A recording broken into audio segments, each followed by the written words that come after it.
They walked past her like she was furniture, spoke over her like she was air, treated her like she was nobody. But when a billionaire collapsed and a billion-pound deal started crashing down, when a phone started ringing and every powerful person in that room was too scared to answer it, the server picked it up. And with one phone call, in a language they didn't even know she spoke, she saved an empire, destroyed a tyrant, and transformed from invisible to unstoppable. This is the true story of how the most underestimated person in the room became the most powerful. Stay with me, because by the end of this story, you'll never look at the quiet people around you the same way again. And you'll realize that right now in your life, there's a phone ringing. The question is, are you brave enough to answer it? Let's begin. Welcome to Reality Untold Stories. While you are here, please hit the subscribe button and comment your view on the story and where you're watching from. Section 1. The night everything changed. Let me tell you about a night in London that proves something important. Sometimes the person everyone ignores is the one who ends up saving everything. Her name was Sophie Chen, and she was 24 years old. Every evening, she put on a black uniform and worked at the Royal Garden, one of those expensive restaurants in Knightsbridge, where a single bottle of wine costs more than most people earn in a week. Sophie moved quietly between tables, filling glasses and clearing plates. She was so good at her job that people barely noticed she existed. And that's exactly how it was supposed to be in places like this. But here's what nobody knew. Behind those tired eyes was a brilliant mind. While Sophie poured wine and served food, she was listening to everything, learning everything, remembering everything. You see, Sophie had spent 3 years studying international commerce at King's College London before everything fell apart. Her father got sick with cancer. The hospital bills became mountains of debt. Suddenly, Sophie's dreams of working in global business vanished like smoke. She went from university lecture halls to carrying serving trays, from business meetings to cleaning tables. But tonight was different. Tonight, the private dining room upstairs was hosting Arthur Bennett, the 79-year-old founder of Bennett Electronics. Arthur had built his empire from nothing, starting with a tiny electronics shop in Liverpool and turning it into a technology giant worth billions. Now he sat at the head of the table, looking old and tired, watching his nephew Justin with sad, disappointed eyes. Justin Bennett was everything that made Sophie angry. He was 38 years old, but acted like a spoiled child. He wore expensive clothes and treated servers like they were furniture. He believed the world owed him everything because of his family name. Tonight, he was loud, drunk, and already celebrating a business deal that hadn't even been finalized yet. To the merger, Justin shouted, raising his glass so carelessly that expensive whiskey splashed onto the white tablecloth. Sophie moved in quickly with a napkin, cleaning the mess. Justin didn't even look at her. He just shifted his elbow, almost hitting her face, completely unaware that another human being was standing right next to him. "The Chinese partners haven't signed yet, Justin," Arthur said quietly, his voice weak and strained. "Mr. Wong calls at exactly 9 o'clock. If we miss that call, this deal dies. Do you understand?" Justin waved his hand dismissively. "Relax, Uncle Arthur. Wong loves me. I sent him that collection of vintage watches, didn't I? We're fine. Besides, you're too old to worry about this anymore. That's why I'm taking over as CEO next month. You need to rest." The room went silent. Everyone at the table looked down at their plates. They all knew what was happening. Justin was pushing his uncle out, using concerns about Arthur's health to steal the company. Sophie felt anger burning in her chest. She had read about Arthur Bennett in business magazines when she was still at university. He was a builder, someone who created jobs and helped people. Justin was just using his uncle's hard work for his own benefit. Arthur looked at a special black phone sitting on a side table. It wasn't a regular phone. It was used only for the most important international business calls. "Is the phone charged?" Arthur asked, worry in his voice. It's fine," Justin snapped, standing up unsteadily. "I need the bathroom. Don't touch my drink." He stumbled out, leaving the doors slightly open behind him. The atmosphere became tense. Sophie could feel it in the air, like the quiet before a storm. Arthur checked his watch, a classic timepiece that had probably been with him for decades. 8:58, he whispered. Sophie stayed near the water station watching. She knew she shouldn't care. She was paid £14 an hour to carry plates, not to worry about billion-pound deals. But she couldn't help it. Arthur had built something real, something that mattered. And now Justin was about to destroy it all because he was too drunk and too arrogant to care. The clock on the wall moved forward. 8:59. Suddenly, Arthur grabbed his chest. His face turned gray. He gasped for air, his hand reaching weakly toward his jacket pocket. Mr. Bennett. The lawyers jumped up, panic in their eyes, bumping into each other like confused children. My pills, Arthur wheezed, barely able to speak. Chaos erupted. The men crowded around him, fumbling and useless in a real emergency. But Sophie didn't hesitate. She rushed forward with a glass of cold water and a clean towel. Give him space, she said firmly, her voice cutting through the panic. The lawyers, surprised by her authority, actually stepped back. Sophie knelt beside Arthur, placing the cold towel on his neck and helping him swallow his heart medication with careful sips of water. Breathe, sir, she whispered gently. Just breathe slowly. The call, Arthur gasped, his eyes darting to the black phone across the room. The call. And right then, as if the universe had perfect timing, a sharp electronic ring cut through the chaos. Ring. Ring. It was exactly 9 o'clock. Someone get Justin, one of the lawyers shouted. He's in the bathroom, another yelled. I'll go find him. Ring. Ring. Arthur grabbed Sophie's wrist with surprising strength. Answer it, he begged, tears forming in his eyes. Please don't let it go to voicemail. If Mr. Wong gets voicemail, he'll walk away. He doesn't tolerate waiting. Sophie's heart pounded. Sir, I can't. I'm just a server. Answer it, Arthur begged. Buy us time. The lawyers stood frozen, too scared to touch the phone without Justin's permission.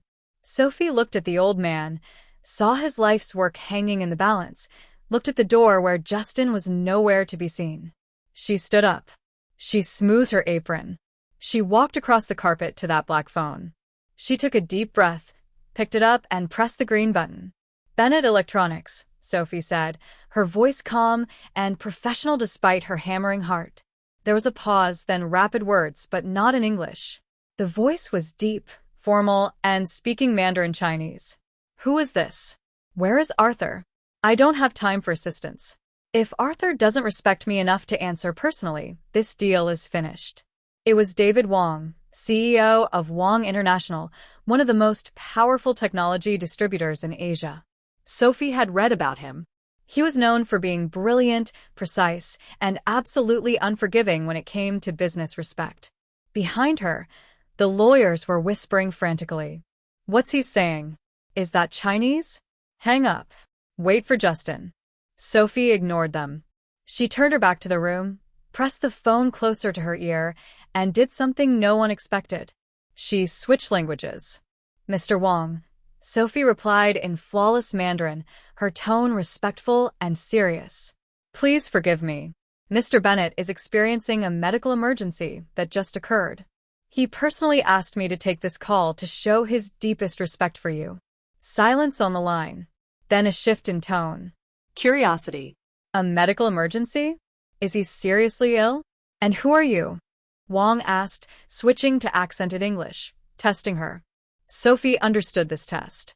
In Chinese business culture, if she answered in English now, she would mark herself as unimportant. If she stayed in Mandarin, she positioned herself as someone Arthur trusted completely. Sophie continued smoothly in Mandarin. My name is Sophie Chen. I am Mr. Bennett's trusted advisor for Asian markets. He insists we proceed because he trusts no one else with the details of your agreement, especially regarding the manufacturing rights for the Shanghai facility. She had overheard Justin bragging about the Shanghai clause earlier. It was a gamble, but she had to take it. Heavy pause. Then the doors burst open. Justin stumbled back in, his face red, his eyes unfocused. Who the hell is on my phone? He bellowed. Arthur, still sitting in his chair but breathing easier now, held up a shaking hand to silence Justin. He was watching Sophie's back, his eyes sharp.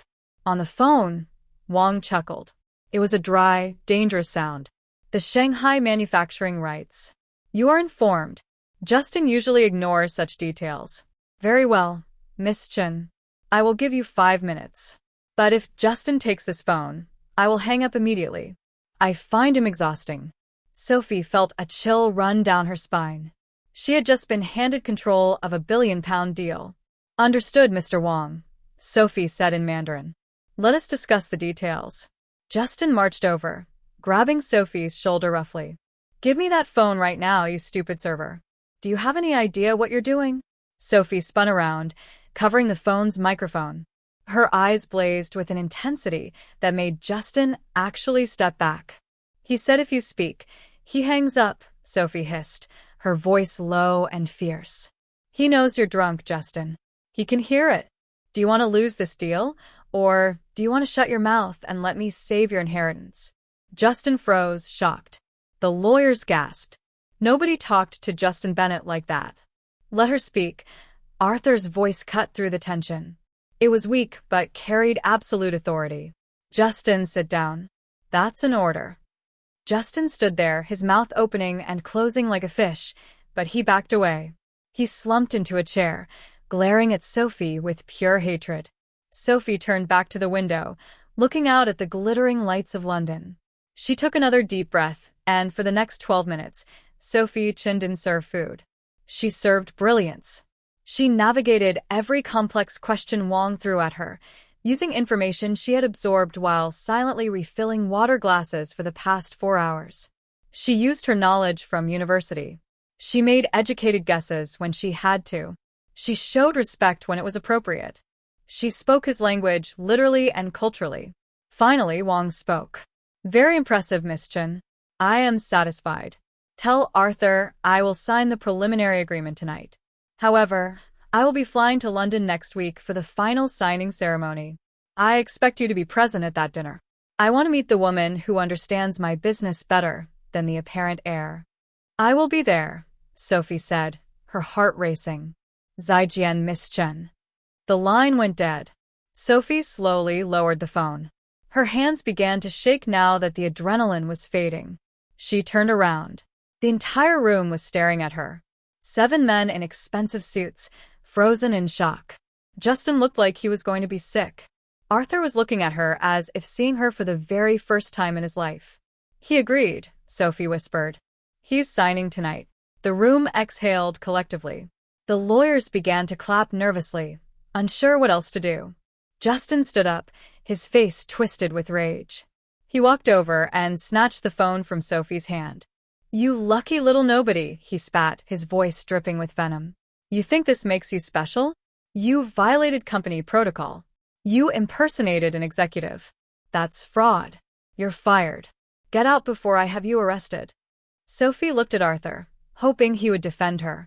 Arthur opened his mouth to speak, but another coughing fit seized him. He was too weak to fight his nephew right now. Sophie straightened her back. She reached behind her, untied her apron, folded it neatly, and placed it on the table next to that black phone. I don't need to be fired, Justin, she said, using his first name without respect. I quit. But remember this. You didn't close that deal. I did. She turned and walked out of the private dining room, her head held high, her dignity intact.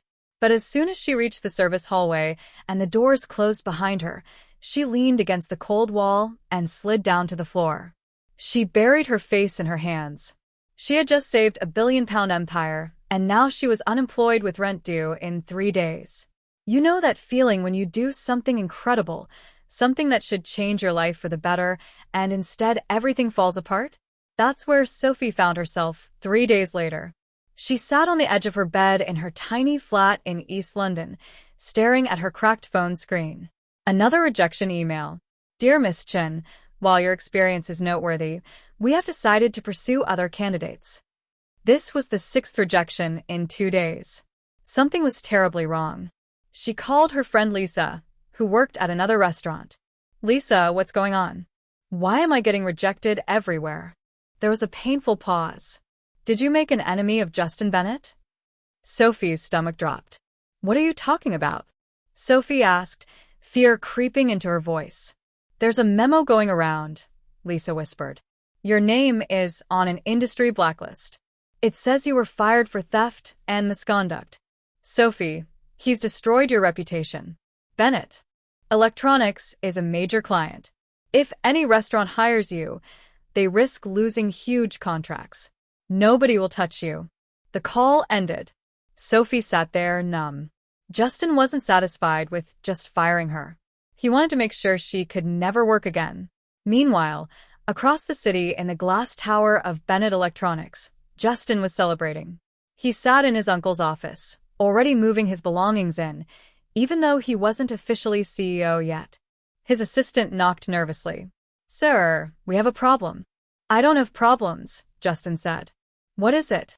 It's the Chinese delegation. Mr. Wang's office sent the schedule for next week's signing dinner. They specifically requested that Sophie Chin be seated next to him. They listed her as Director of Asian Operations. Justin laughed, a harsh, ugly sound.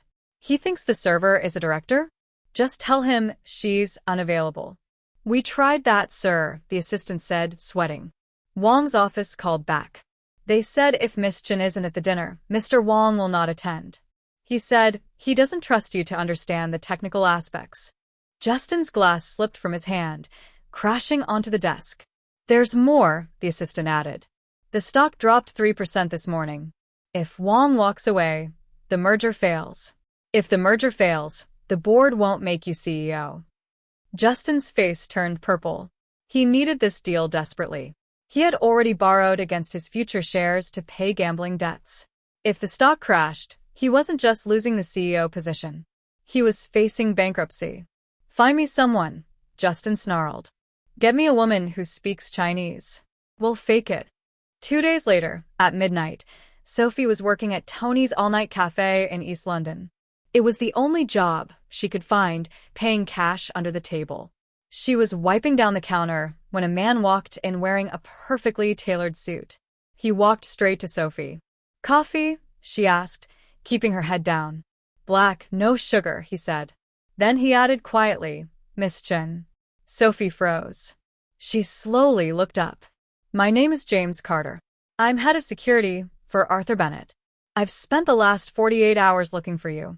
Did Justin send you to threaten me? Sophie gripped the counter. Justin doesn't know I'm here, James said calmly. He pulled out an envelope. It was thick. Mr. Bennett wanted you to have this. It's a thank you. He knows Justin blacklisted you. He's working to fix it, but his health isn't good. Sophie looked at the envelope. There was probably £10,000 in there. Maybe more. Enough to pay rent. Enough to start over. She picked it up, felt the weight of it. Then she slid it back across the counter. I don't want his charity, Sophie said, her voice shaking with pride. I earned my place at that table. Taking this money feels like being paid to stay quiet. Tell Arthur I hope he recovers. But I'm not for sale. James looked at her for a long moment. Then a slow smile spread across his face. He said you'd do that. What? Arthur told me. If she takes the money, just leave. She's a nice person who got lucky. If she refuses the money, bring her to me. She's a fighter. James stood up. Grab your coat, Miss Chin. Your shift just ended. The boss wants to see you.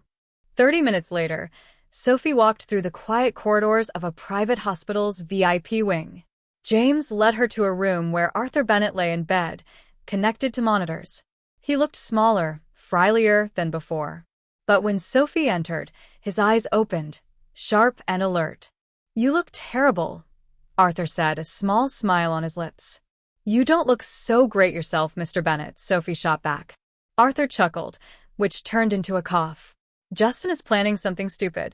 He's going to bring a fake you to the Wang dinner tomorrow night. Some actress who speaks a little Chinese. Sophie's eyes widened. He's going to destroy the deal. Exactly, Arthur said. And when Wang walks away, Bennett Electronics loses everything. Thousands of jobs disappear. My 50 years of work turns to dust. He struggled to sit up. I need you, Sophie. I'm a server, Mr. Bennett. I'm not an executive. You're not a server, Arthur said firmly. James did research on you. Top of your class at King's College before you had to drop out. You speak 3 languages. You understand international business. Sophie, you have instinct. Justin has the degree, but no instinct. Arthur pointed to a bag hanging on the door. In that bag is a dress. Tomorrow night, there's a gala. I want you to walk in there, not as a server, but as my representative. I've drafted legal documents giving you temporary authority to negotiate on my behalf. If you walk in with those papers, you outrank Justin. Sophie felt her heart pounding. Justin will have me thrown out. Let him try, Arthur whispered. What do you say? Sophie looked at the bag. She thought about Justin's face when he called her a stupid server. A fire ignited inside her. I'll do it, she said. The ballroom at the Dorchester Hotel was full of designer gowns, tuxedos, and champagne. Justin stood near the entrance, sweating nervously, checking his watch. Then David Wong entered. The Chinese CEO was impeccably dressed, his face serious. He walked past the food and approached Justin. Mr. Bennett, Wong nodded coldly. Where is Miss Chun? I have questions about the shipping details. David, good to see you. Justin forced a smile. Sophie is just running a little late. Wong frowned. I do not appreciate waiting.